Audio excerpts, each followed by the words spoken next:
পশ্চিমবঙ্গের রাজনীতিতে আজ দিনভর আলোচনায় কেন্দ্র ছিল নির্বাচনী প্রস্তুতি ও কেন্দ্র রাজ্য সংঘাত। কেন্দ্রীয় শাসক দল ভারতীয় জনতা পার্টি এবং অল ইন্ডিয়া তৃণমূল কংগ্রেস এর মধ্যে ভোটার তালিকা সংশোধন, কেন্দ্রীয় প্রকল্প ও প্রশাসনিক নিয়ন্ত্রণ নিয়ে নতুন করে টানাপোড়েনের শুরু হয়েছে। কেন্দ্রের তরফে দাবি করা হয়েছে ভোটার তালিকা পুনর্গঠন ও যাচাই প্রক্রিয়া স্বচ্ছ করার উদ্যোগ নেওয়া হচ্ছে। একাধিক জেলায় ডুপ্লিকেট ও ভুয়ো ভোটারের অভিযোগ খতিয়ে দেখা হবে। অন্যদিকে রাজ্য সরকার বলছে নির্বাচনের আগে এ ধরনের পদক্ষেপ রাজনৈতিক উদ্দেশ্য প্রণোদিত। এতে সাধারণ ভোটার বিভ্রান্ত ও আতঙ্কিত হতে পারেন। এই ইস্যু ঘিরে আগামী কয়েকদিন রাজ্যের রাজনৈতিক উত্তাপ আরও বাড়বে বলেই মনে করছেন রাজনৈতিক পর্যবেক্ষকরা।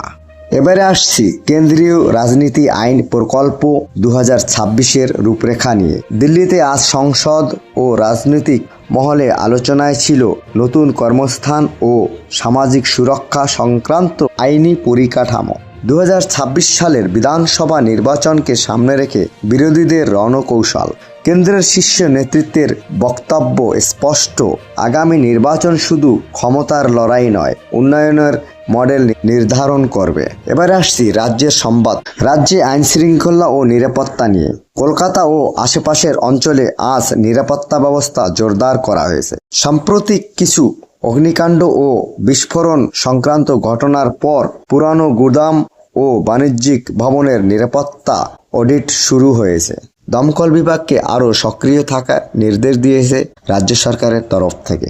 প্রশাসনের বক্তব্যে জননিরাপত্তার কোনো রকম ছাড় দেওয়া হবে না। একটি সাংস্কৃতিক অনুষ্ঠানে জনপ্রিয় শিল্পীর সঙ্গে ঘটে যাওয়া অপ্রীতিকর ঘটনার জেরে শিল্পী মহলে উদ্বেগ। সাংস্কৃতিক স্বাধীনতা ও নিরাপত্তা নিয়ে প্রশ্ন। বিভিন্ন সাংস্কৃতিক সংগঠন দোষীদের বিরুদ্ধে কঠোর ব্যবস্থা নেওয়ার দাবি জানিয়েছে। এবারে জেলার কিছু সংক্ষিপ্ত খবর বিস্তারিত। উত্তরবঙ্গ সীমান্তবর্তী এলাকায় নজরদারি বৃদ্ধি করা হয়েছে। দক্ষিণবঙ্গ শীতের কারণে স্বাস্থ্য বিভাগ সতর্কতা জারি করা হয়েছে। দক্ষিণবঙ্গে শীতের কারণে স্বাস্থ্য বিভাগকে সতর্কতা জারি করা হয়েছে। গ্রাম অঞ্চলে 100 দিনের কাজ ও রাজ্য প্রকল্প নিয়ে নতুন কিছু নির্দেশ দেওয়া হয়েছে।